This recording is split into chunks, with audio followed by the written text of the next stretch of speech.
Boa noite, amada igreja. É com alegria que nós estamos aqui cultuando ao nosso Deus. Eu peço que você abra a sua Bíblia no Evangelho de Mateus, capítulo 5. Nós leremos o versículo 6 ao versículo 8 nessa noite. Versículo 6 ao versículo 8. Mas antes disso, junte a sua família, que nós iremos orar juntos. Junte a sua família, nós leremos o texto e nós vamos orar juntos. Diz assim o texto da palavra de Deus: Bem-aventurados os misericordiosos, pois obterão, versículo 6, me perdoem. Bem-aventurados os que têm fome e sede de justiça, pois serão satisfeitos. Bem-aventurados os misericordiosos, pois obterão misericórdia. Bem-aventurados os puros de coração, pois verão a Deus. Agora vamos orar. Nosso Deus, nosso Pai, nós estamos aqui diante de Ti, reunidos em Tua presença nessa noite, como corpo de Cristo, como comunidade da aliança. Nós somos o povo que é chamado pelo Teu nome, o povo que é chamado, Deus, para adorar, não na carne, mas em espírito e em verdade. E ainda que nós não estejamos em condições ideais, ainda que estejamos, Senhor Deus, em nossas casas, nós podemos te suplicar do lugar que nós estamos. E o Senhor pode nos alcançar também no lugar que nós estamos. Eu te peço, Deus, que Tu visites meu irmão e minha irmã, que Tu visites, Deus, o aflito, que Tu visites aquele, Deus, que te faz uma humilde súplica, que diz: fala comigo, que o Senhor fale ao coração desse, Senhor. Que o Senhor fale aos nossos corações, que o Senhor conceda, Deus, à nossa boca palavra de sabedoria, e ao nosso ouvido, Senhor Deus, uma escuta, Senhor, de discernimento espiritual. Que o nosso coração seja um coração quebrantado, Senhor Deus, e que nós, de fato, Senhor, sejamos alimentados hoje por Ti, em nome de Jesus. Amém. Eu não me canso de me admirar com o Sermão da Montanha, porque o Sermão da Montanha, ele me coloca diante do reino de Deus. O Cristo que havia pregado que o reino de Deus estava próximo, e que o reino de Deus havia invadido a história e inaugurado uma nova era, é o Cristo que disse: arrependei-vos, arrependei-vos, porque às portas está o reino dos céus. E através de mudança de mente, de metanoia, quando nós revisamos a nossa vida e nos entristecemos por nossos pecados e nos voltamos para Deus suplicando por misericórdia e graça, o Senhor descortina as portas do seu reino. E nós entramos nesse reino chorando, suplicando por misericórdia, reconhecendo a bancarrota espiritual que é a nossa vida sem Jesus. E quando nós chegamos ao estágio de derrota, reconhecendo que sem Deus não conseguimos chegar a lugar nenhum, o Senhor nos favorece, o Senhor vem em nossa direção. O Sermão da Montanha, e especificamente as bem-aventuranças, elas mostram a declaração de Jesus do caráter desse cidadão do reino dos céus. As bem-aventuranças, elas são a descrição do caráter de um cidadão renovado e regenerado, que progressivamente está sendo transformado ao longo da sua vida, à imagem e semelhança do caráter pleno do adulto perfeito, que é Jesus de Nazaré, que cumpriu perfeitamente a lei de Deus. Hoje nós continuamos as bem-aventuranças, falando sobre a fome e sede de justiça, sobre o caráter misericordioso e também sobre o puro de coração. Nós vamos começar falando daquele que tem fome e sede de justiça. O que tem fome e sede de justiça, novamente, está indo na contramão daquilo que se considera virtude, de um ponto de vista da felicidade do mundo que nós vivemos. A felicidade no mundo que nós vivemos fala de uma experiência sensorial que é medida a partir da adrenalina que nós sentimos e da nossa sensação de bem-estar. E a sensação de bem-estar, geralmente, ela é realizada através de uma pessoa farta e completamente satisfeita consigo mesma. Mas Jesus, ele declara que o bem-aventurado é alguém que tem fome e sede de justiça. O que isso significa? Quando Jesus ele fala sobre ter fome e sede de justiça, Jesus de Nazaré, ele está falando sobre um apetite espiritual que todo cristão ele deve desenvolver. Eu quero dizer para você, meu irmão, minha irmã, que a saúde da nossa espiritualidade, segundo Jesus de Nazaré, ela é medida a partir da robustez da nossa fome e da nossa sede por Deus. Onde está a sua fome e a sua sede? Esse texto não diz que a pessoa bem-aventurada é aquela que tem fome e sede de comida e bebida, de roupa, aquela que tem uma busca desenfreada por prazer e diversão, para quebrar com o tédio de uma vida maçante.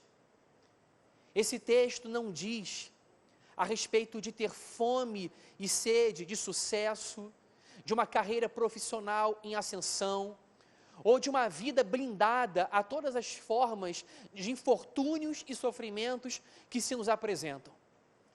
Esse texto não fala de uma fome, de uma fome centralizada na saciedade do nosso próprio ego, mas esse texto fala de uma fome e sede de justiça, uma sede e fome por Deus. E a pergunta que é muito apropriada, que nos cabe fazer numa hora como essa, onde a palavra de Deus ela é uma espécie de bisturi que sonda a nossa alma, a pergunta é a seguinte: qual tem sido o objeto da nossa fome e da nossa busca? Nós estamos num mundo onde a busca desenfreada é uma busca por felicidade, onde o homem é a medida de todas as coisas. É uma felicidade hedonista, de prazer desenfreado. É uma felicidade de sensações à flor da pele. É uma felicidade onde tudo precisa estar sob o controle daquele que almeja essa felicidade.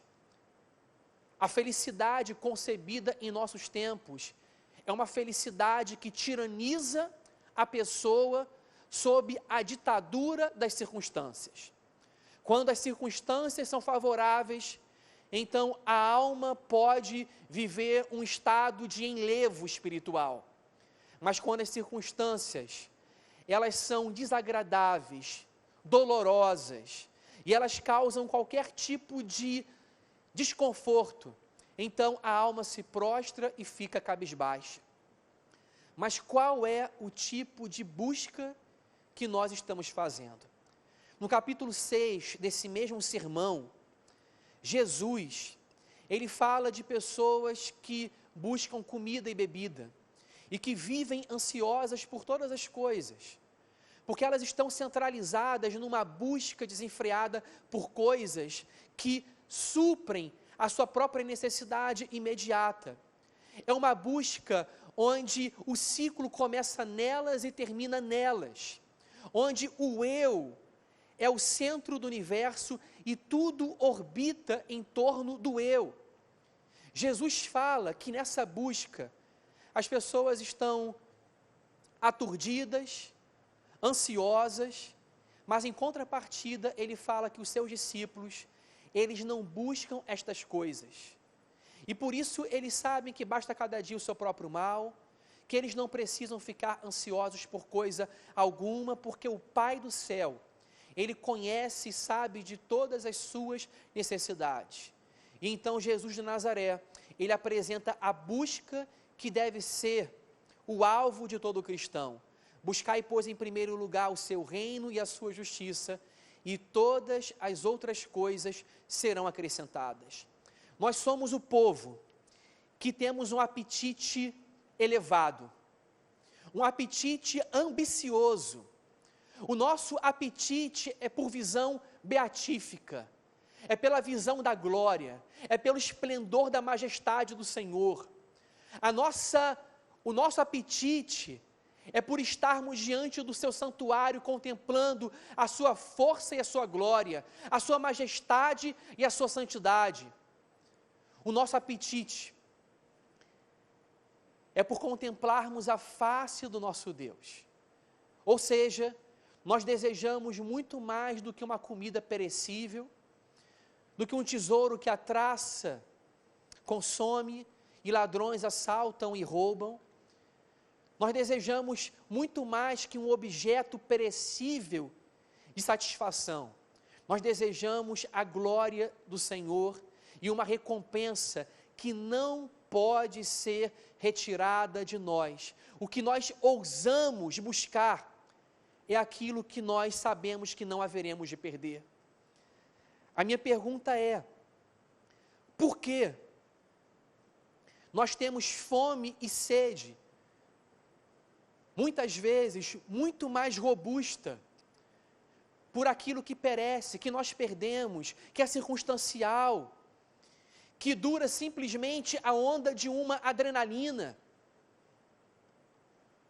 Jesus de Nazaré está dizendo que bem-aventurado é aquele que tem um apetite por Deus robusto, que deseja aquilo que não pode lhe ser tirado.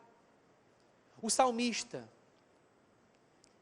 ele descreve esse tipo de apetite e fome por Deus, quando ele fala sobre um animalzinho do deserto, a corça.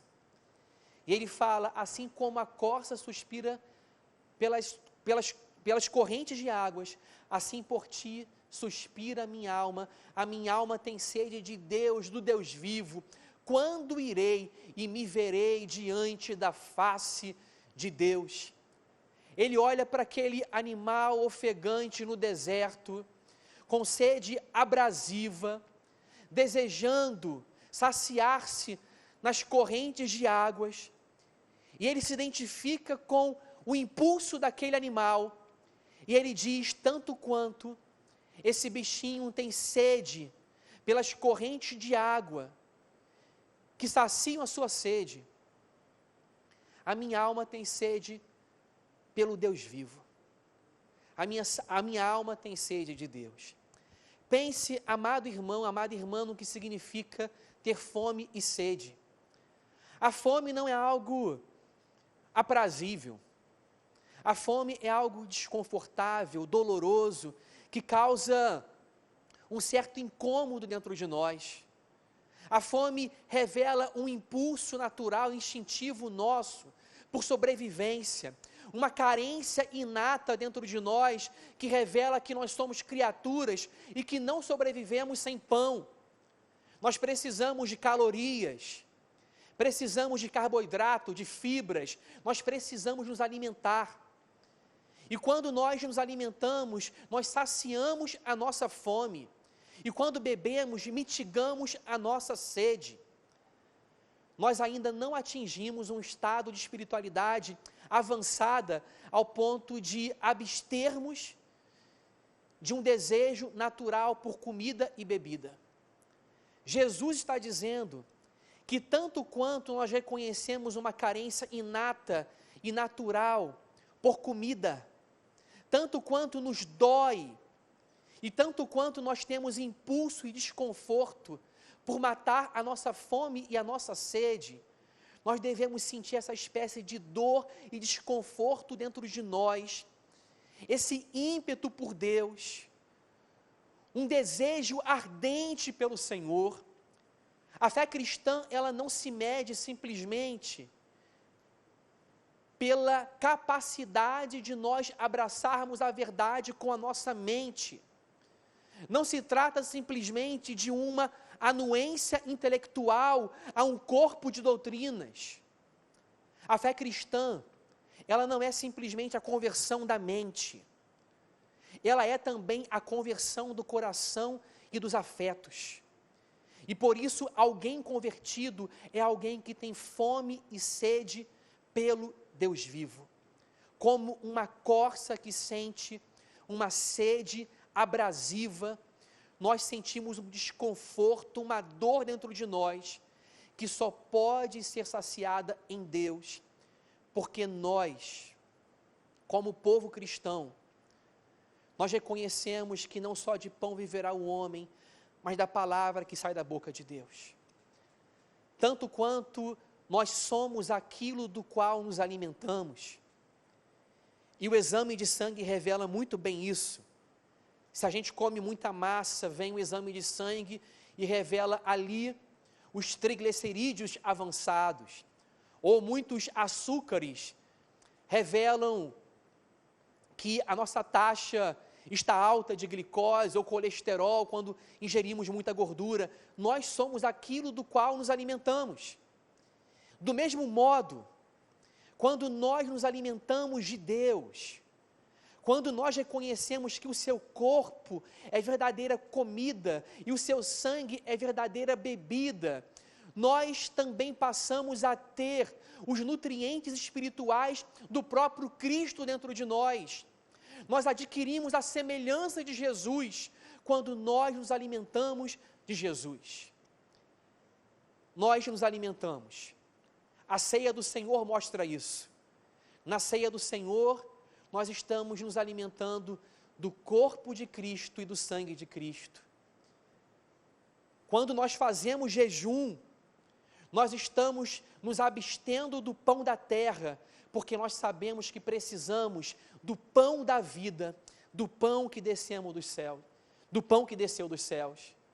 Quando jejuamos, estamos dizendo o seguinte: eu preciso tanto comer, me alimentar do pão do céu, que eu deixarei de comer do pão da terra, para me alimentar por hora, por algum tempo, simplesmente do pão do céu.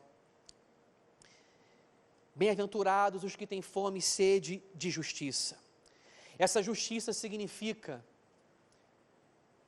um caráter aperfeiçoado, significa adquirir as virtudes do próprio Cristo em nós, um caráter santo e aperfeiçoado, significa absorver cada uma das características do Sermão da Montanha, significa ser humilde, significa chorar, significa ser manso, significa ter fome e sede de justiça, significa ser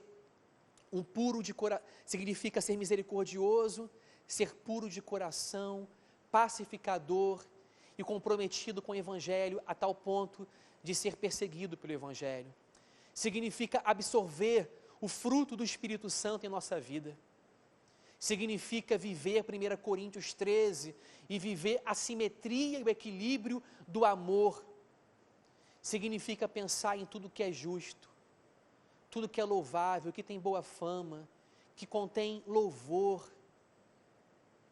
Significa olhar para o caráter de Jesus e dizer: eu quero ser imitador do caráter de Jesus. Mas também ter fome e sede de justiça não significa somente desejar ser justo no âmbito pessoal. Significa desejar a justiça no âmbito comunitário. Significa olhar para o mundo ao nosso redor e dizer: eu desejo que a justiça do reino de Deus ele venha sobre todos os meus relacionamentos, sobre todas as dimensões da vida humana. E nós não estamos dizendo que a plenitude do reino de Deus virá, porque existe uma promessa escatológica que projeta a esperança do cristão para o dia que Jesus virá, trazendo novos céus e nova terra, quando os céus descerão para a terra e toda a criação será regenerada. Mas enquanto o reino de Deus não vem na sua totalidade, Jesus nos ensina a orar assim: venha o teu reino, seja feita a tua vontade, assim na terra como nos céus.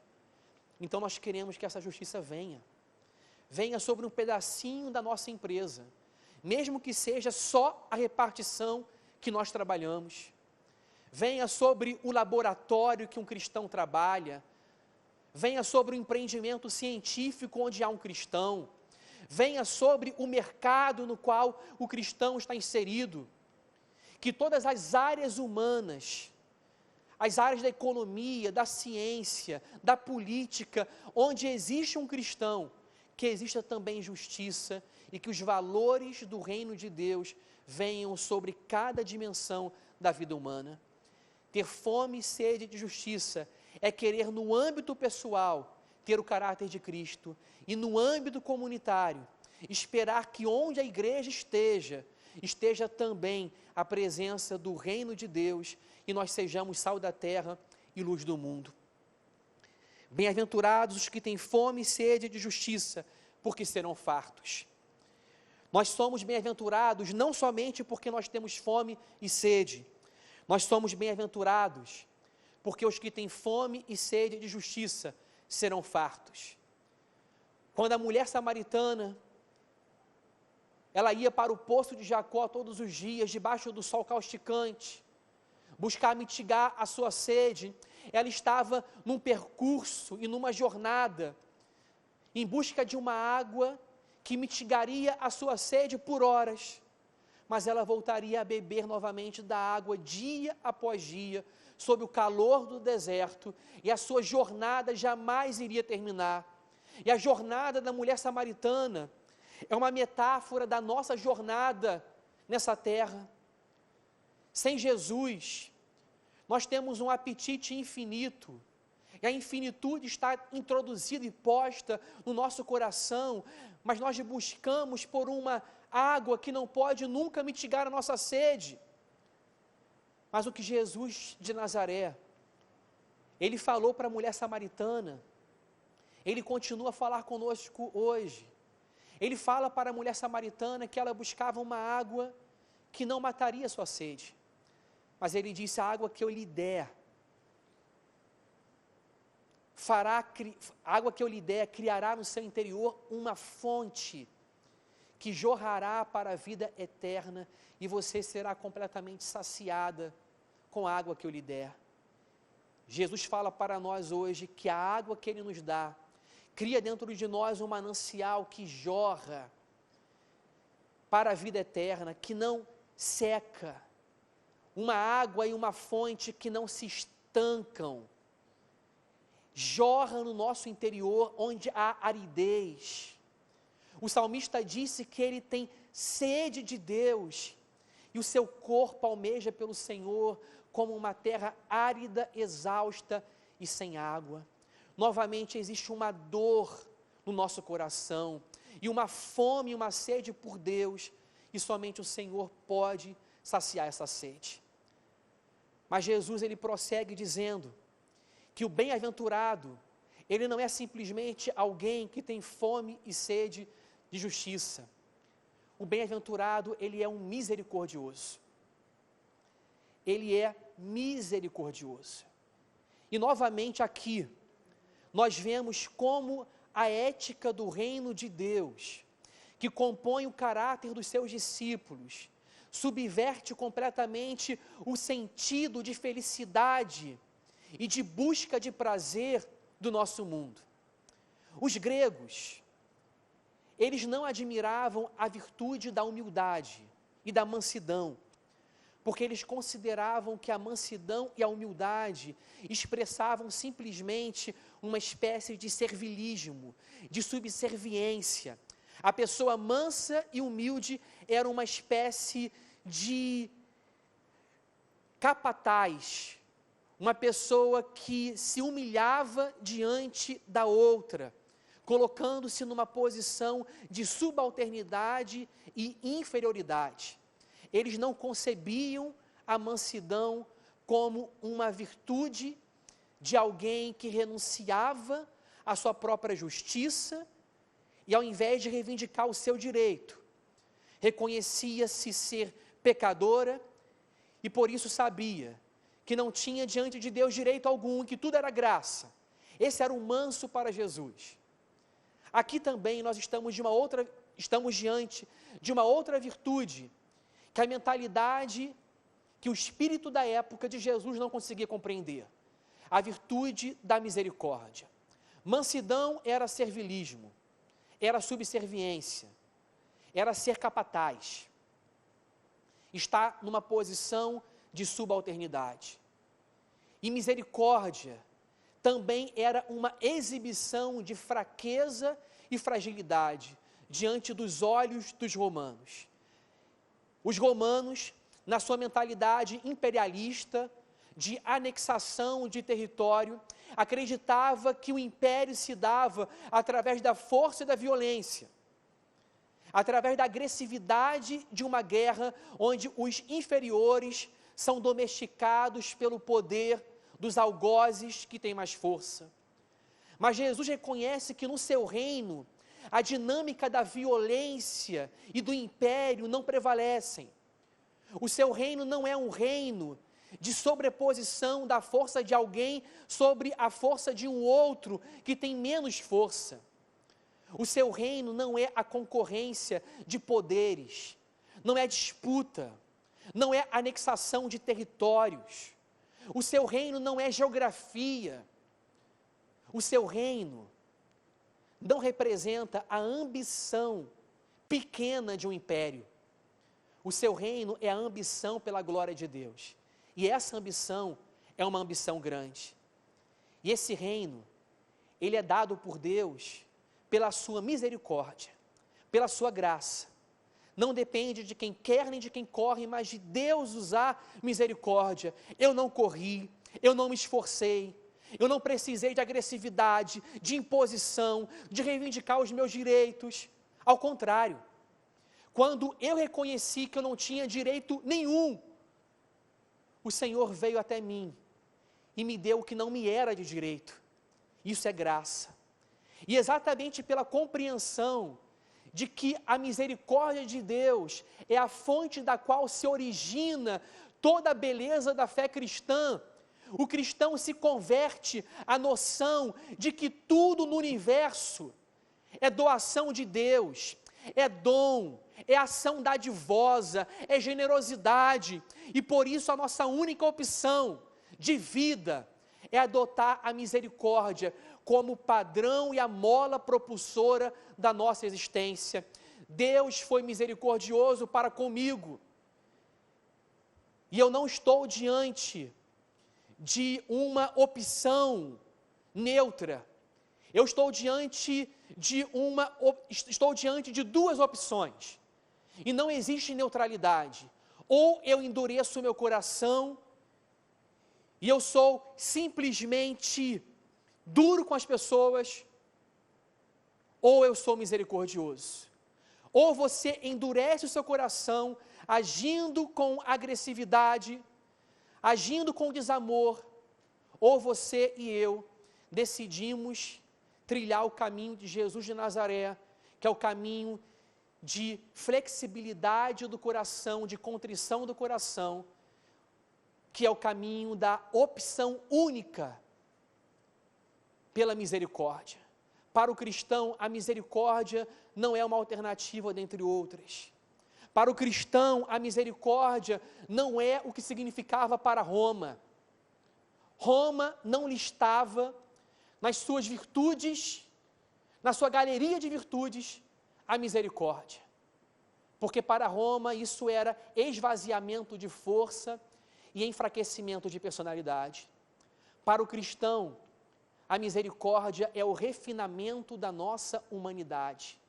É ser humano como Jesus de Nazaré foi.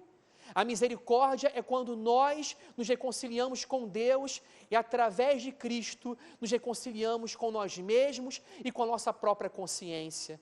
Porque uma pessoa que não é misericordiosa, ela está torturando-se a si mesma e ela vive uma prisão onde ela mesma é a sua carcereira. O misericordioso, ele perdoa. E a falta do perdão é a prisão, mas a generosidade para perdoar é a liberdade. Bem-aventurados os misericordiosos, porque alcançarão misericórdia. Eu comecei falando da misericórdia de Deus e não da nossa.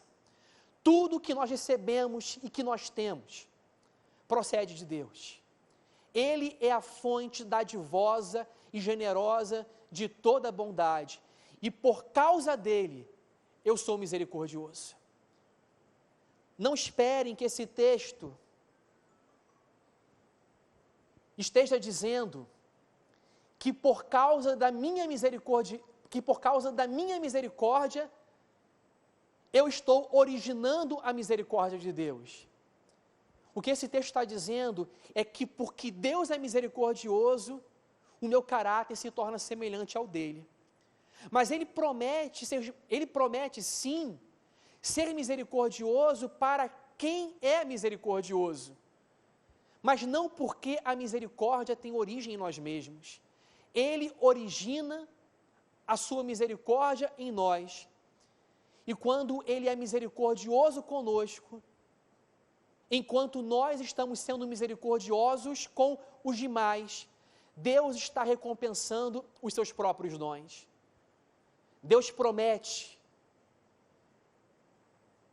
derramar bênçãos onde há obediência. E o caminho da misericórdia é o caminho da obediência. E não poderia ser diferente. Quando nós agimos com misericórdia, nós experimentamos a misericórdia de Deus. Não porque antes já não a tínhamos experimentado. Ele origina a sua misericórdia em nós.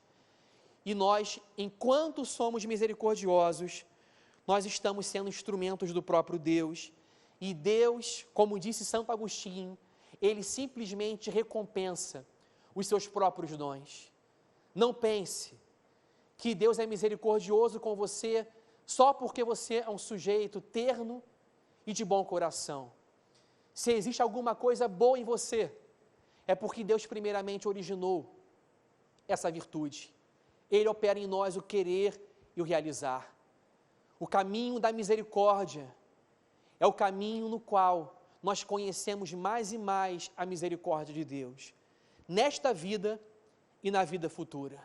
O caminho da fome e sede de justiça é o caminho onde nós experimentamos a saciedade, nesta vida e na vida futura.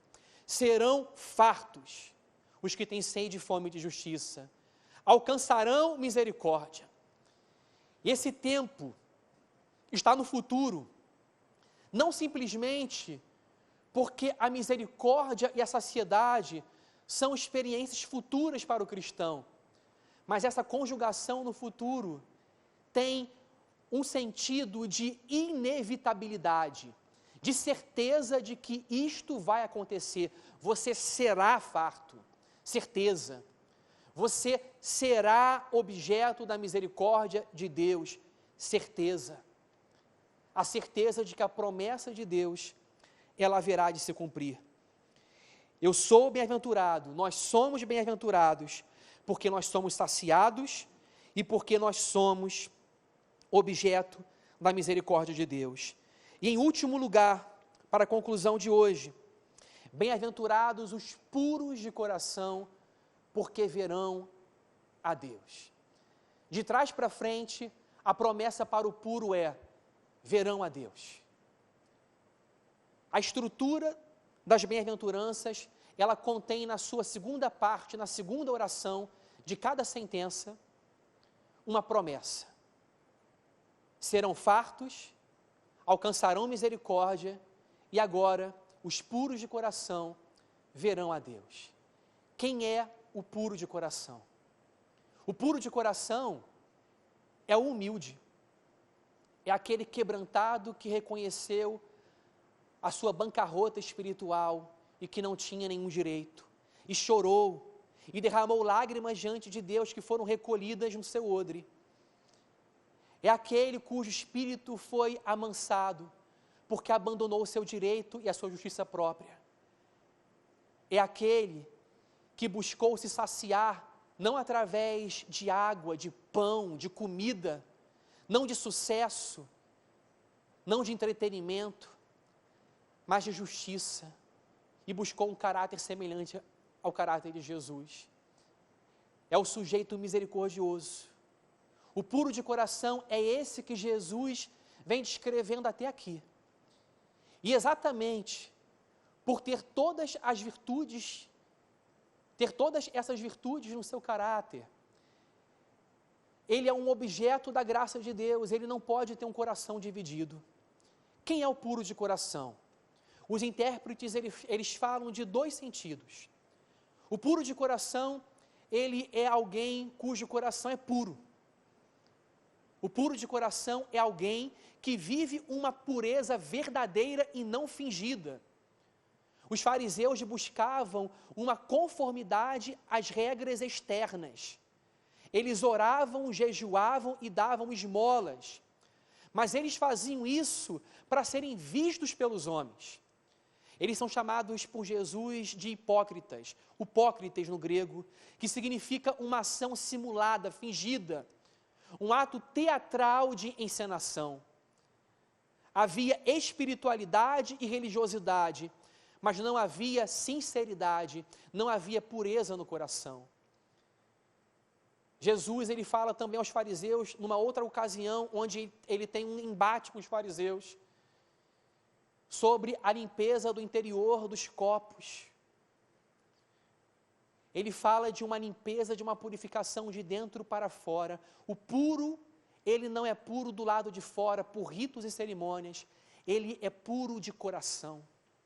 E o coração, para um hebreu, não era simplesmente um símbolo da flecha atravessada pelo cupido.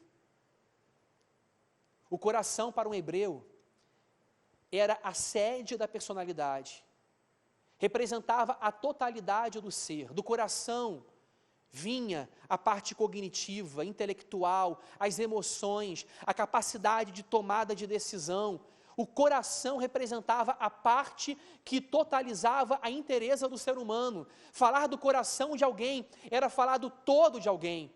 E Jesus ele fala o seguinte: bem-aventurados os puros de coração, aqueles que são puros no seu intelecto, nas suas emoções, nas tomadas de decisões ao longo da vida, puro de coração, puro de dentro para fora.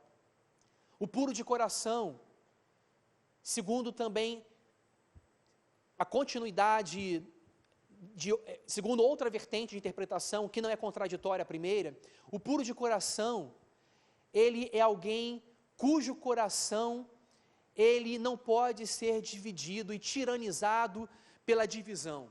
Ou seja, o puro de coração, ele não está a escolher entre dois senhores e em dúvidas entre dois senhores. Ele não está titubeando entre a luz e as trevas. Ele não está vagando entre a porta estreita e o caminho largo. Ele não tem dois tesouros. O puro de coração não tem coração dividido. Ele tem um coração inteiro. O puro de coração, ele é aquele cujo coração, ele é realmente puro e sincero. E seu coração, ele não é um coração dividido. Um coração dividido tem dois amores. Um coração dividido tem duas fomes. Um coração dividido tem a porta estreita e o caminho largo. Vagueia entre a luz e as trevas. Mas o reino de Deus, ele não aceita neutralidade. O reino de Deus reivindica a exclusividade da nossa devoção e a nossa afeição sobre Jesus de Nazaré. Nós temos fome e sede de justiça. E por isso nós somos puros de coração, porque nós queremos simplesmente a Deus. O puro de coração, ele verá a Deus. Que promessa gloriosa! O puro de coração verá a Deus. É a promessa para o futuro, escatológica, a visão beatífica.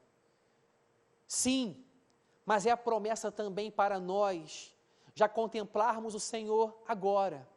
Não diretamente, mas sim como que através de um espelho. Como descreveu Paulo aos Coríntios, através de um espelho. Como um reflexo. A visão que nós temos de Deus agora, ela ainda não é clara para nós. É como um espelho, e um espelho naquela época não era um espelho tão polido como os nossos de hoje. Era uma espécie de metal que fornecia uma imagem ainda turva. Mas nós estamos contemplando ao Senhor. E segundo Paulo, enquanto nós contemplamos ao Senhor, sem véu, com a face destapada, nós estamos sendo transformados de glória em glória, porque à medida que nós vemos a Deus, nós vamos nos tornando semelhantes a quem Ele é. Agora nós somos filhos de Deus, disse o apóstolo João, mas um dia, quando nós o virmos face a face, nós seremos filhos de Deus na plenitude do que significa a nossa filiação. Nós já vemos, mas nós ainda veremos. Essa é a tensão que os teólogos chamam de já e ainda não. Nós já vemos, mas ainda o veremos. Nós já somos fartos, mas nós ainda seremos fartos. Nós já somos objetos da misericórdia de Deus, mas nós ainda seremos objetos da totalidade da sua misericórdia experimentada quando nós estivermos com Ele no céu. Há uma promessa que se cumpre aqui, porque o reino de Deus foi inaugurado, mas há uma parte da promessa que se cumpre quando Jesus voltar para estabelecer a regeneração de toda a criação, por novos céus e nova terra. Nós o veremos, e nós o veremos como nós somos vistos por Ele. Nós o conheceremos como Ele nos conhece. Por enquanto, nós vemos em parte vemos, em parte conhecemos, mas um dia nós veremos o Senhor face a face, como por Ele nós somos vistos, e então o que em parte será aniquilado, quando vier a perfeição, quando vier o que é perfeito, o que em parte será aniquilado. Hoje nós vivemos em parte a satisfação da saciedade, em parte experimentamos a visão do Senhor, e já é maravilhoso. Agora imaginem quando a plenitude desse reino vier para mim e para você, que hoje nós possamos agasalhar no nosso coração a verdade de que nós somos bem-aventurados, não pelo que nós fazemos, mas pelo favor e pela misericórdia de Deus por nós. Tudo que nós temos e somos é graça do início, é graça até o fim. Vamos orar.